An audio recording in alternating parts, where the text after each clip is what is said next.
Greetings, European Coalition for Just and Effective Drug Policies. My name is Marc Emery, and I am a magazine publisher here in Canada. This is my magazine, Cannabis Culture Magazine. It's distributed throughout the world. And as you can see, if you can see this cover, we have articles about Europe, Amsterdam, hemp houses in Africa, and even Darren Malakian's discussion of the Armenian genocide that went on in Turkey in 1915, which is, of course, a contemporary discussion. And these are the kind of things that I am involved. Right now, I'm involved in recruiting young people by the thousands to vote in the November 7th American elections that are happening in just 6 days. And I've been working on this for months and months on the internet, in our magazine, our earlier issues all devoted to the American election. And so this political activity, along with a great deal of philanthropy, has been my primary task for the last 15 years. I'm wanted by the United States government, and they're seeking my extradition from Canada, along with my friends Greg Williams and Michelle Rainey, because we, in a conscious way, delivered seeds throughout the world, cannabis seeds, so that people could grow marijuana in their backyard, in their home, not need to buy from foreign sources or from black market sources or go into the inner cities of American cities and buy their marijuana. We wanted that everybody could be sufficient for their own medical and their own euphoric needs. Seems like a very straightforward thing. Seeds are legal in most places in the world, and yet the United States is seeking to put me away for a life imprisonment without possibility of parole for delivering these seeds all over the world, and including the United States. And if I say so myself, it was a brilliant idea. We even charged a lot of money for these seeds, more than you could buy from other sources, because we told people, we will take your money, and after paying our suppliers, we will give all the money away to various projects around the world. And wonderful projects they were for 10 years. In fact, I sponsored the Global Marijuana March. It would cost me $25,000 to $35,000 every year with the money, the proceeds from these seeds. We ran a drug addiction clinic, a rehabilitation clinic here in Vancouver that cost $250,000 over a number of years from 2002 to 2004, and that was paid for the proceeds of our seed money. We've sponsored political activist groups in Israel, in New Zealand, in Russia, in places all over the world. We donated to their election campaigns and their political campaigns. We've helped sponsor ballot initiatives in Arizona, Washington, D.C., Alaska, Nevada, and continue to do so to this day. And that is my belief why we are being targeted, the three of us, because we were very prominent activists, and still are very prominent activists, who used all the money that people sent to us to further causes throughout the world, and an extensive and extraordinary number of causes, such that we gave away $4 million to non-proprietary interests and things that I don't own, things that didn't make money. We gave that money away to places and groups all over the world to foment peaceful change. And that is our crime. And that is why the United States, the DEA specifically, has actually said I'm in the world's, top 50 most wanted drug trafficking kingpins in the world.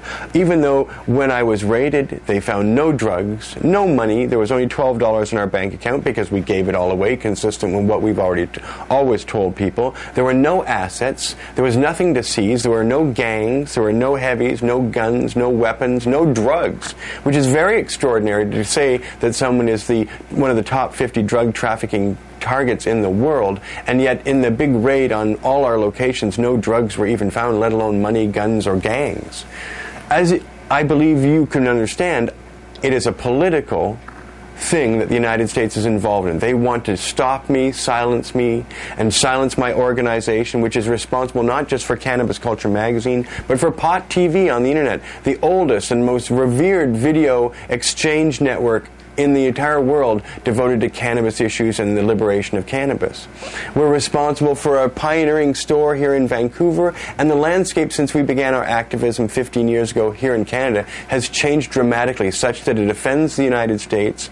It is an affront to the DEA that we have sold seeds openly here in Canada for 11 years without reprimand, without being told to do otherwise, in full knowledge of the mayor of Vancouver and all the political establishment. We were permitted to do these things. And now the United States, bypassing Canadian sovereignty, bypassing Canadian law, has strong-armed the Canadian government into releasing me to the United States to suffer in a U.S. federal prison the verdict of a judge in a U.S. federal court, even though I have never been to the United States in 15 years. I certainly have never committed a crime crime on U.S. soil. I've certainly only done what is very commonplace here in Canada, the sale of seeds that we both manufacture here. And even though they are technically illegal, the most that anyone has ever previously ever had a court punish someone for seeds was in the year 2000, and it was a $200 fine, and it was approved by a review court who said that was appropriate for the sale of seeds. So we have gone from a potentially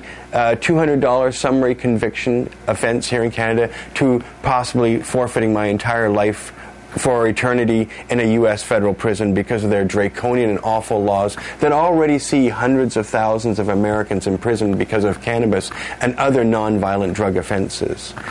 I want you to take an interest in my case because if it can happen to me, a distinguished civil rights activist who has never hurt anyone, there are no victims here. Myself and my two associates have never hurt anyone. We have never received a complaint about our activities. There was never a cease and desist order. We still managed to get business licenses and all other legal acceptance at banks and all other places in society. So it is a total shock to the Canadians and to the three of us, of course, that the United States is willing not only to extradite us and risk a clash with the Canadian people and the DEA, but that it's going on to all over the world. In England and Australia, the DEA is plucking citizens around the world from their countries and taking them to American gulags to suffer a very, very severe punishment. American prisons are terrible places. They are overcrowded and they are filled with nonviolent, peaceful drug sellers, cultivators, and users.